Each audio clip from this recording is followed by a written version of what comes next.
മാർത്തോമ ക്രിസ്ത്യാനികളുടെ തറവാടാണ് കുറവിലങ്ങാടെന്ന് സിറോ മലബാർ സഭാതലവൻ major archbishop Mar Raphael തട്ടിൽ.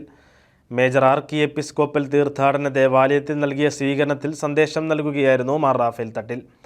അനുസരിക്കുന്നവർക്ക് മാത്രമേ സഭയെ സ്നേഹിക്കാനാവൂ എന്നും സഭാ സ്നേഹമാണ് സിറോ മലബാർ സഭയുടെ സമ്പത്തെന്നും മാർ റാഫേൽ തട്ടിൽ പറഞ്ഞു.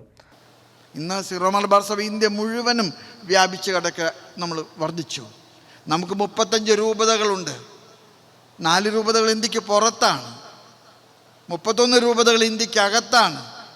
പക്ഷേ അത് ഇന്ത്യ മുഴുവനും വ്യാപിക്കണം, ഇന്ത്യ മുഴുവനും ഞങ്ങളുടെ തറവാട്ട് സ്വത്താണെന്ന് പറയാൻ ചങ്കൂറ്റം കാണിച്ച നമ്മുടെ പൂർവ്വപിതാക്കന്മാർക്ക് ജന്മം കൊടുക്കുകയും അവർക്ക് ശക്തി വരുകയും അവർക്ക് ഈ സഭാ വിജ്ഞാനീയത്തിലെ ഉൾക്കാഴ്ച കൊടുക്കുകയൊക്കെ ചെയ്തിട്ടുള്ളൊരു സ്ഥലമാണ്.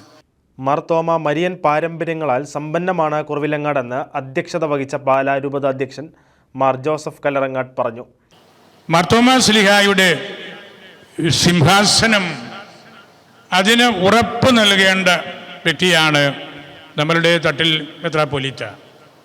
മാർത്തോമ സഭയുടെ സിംഹാസനം എന്ന് പറയുന്നത് അത് കേവലം ഒരു ഇരിപ്പിടമല്ല, കസേരയല്ല.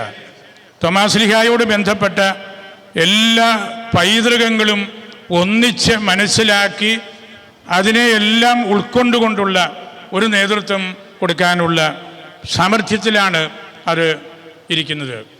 Arch priest reverend doctor Augustine Kuttiyaniyil, sister Shynet Maria, PJ James Punnathanath എന്നിവർ പ്രസംഗിച്ചു. പള്ളിയിലെത്തിയ സഭാതലവനെ വാദ്യമേളങ്ങളുടെ അകമ്പടിയോടെ വിശ്വാസി സമൂഹം സ്വീകരിച്ചു. സിറോ മലബാർ സഭയിലെ ആദ്യ മേജർ ആർക്കി എപ്പിസ്കോപ്പൽ തീർത്ഥാടന ദേവാലയമായ മർത്തുമറിയം അർക്കദിയോക്കോൻ തീർത്ഥാടന ദേവാലയത്തിൽ ഔദ്യോഗിക സന്ദർശനത്തിനായാണ് മാർ റാഫേൽ തട്ടിൽ എത്തിയത്. വിശുദ്ധ കുർബാനയ്ക്ക് ശേഷം ഇടവക യോഗത്തിൽ പങ്കെടുത്ത മാർ റാഫേൽ തട്ടിൽ ഇടവകയിലെ വിവിധ ഭക്ത സംഘടനാ പ്രതിനിധികളുമായി കൂടിക്കാഴ്ചയും നടത്തി.